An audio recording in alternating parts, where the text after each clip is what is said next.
भाई मैं बड़ा खुश नसीब हूँ। आज मैंने भगवान के दर्शन हो गए हैं।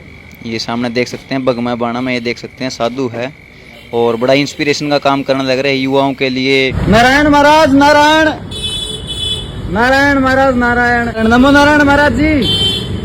बहुत ज़्यादा मोटिवेशन का वर्क ये कर रहे हैं, सामने देख सकते हैं आप।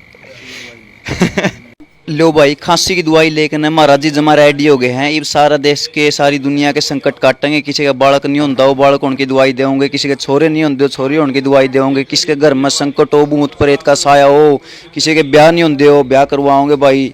सारा देश के संकट दूर कर देंगे। ये देख सकते हो फिलहाल महाराज जी जो है सेवन कर रहे हैं खांसी की दवाई का।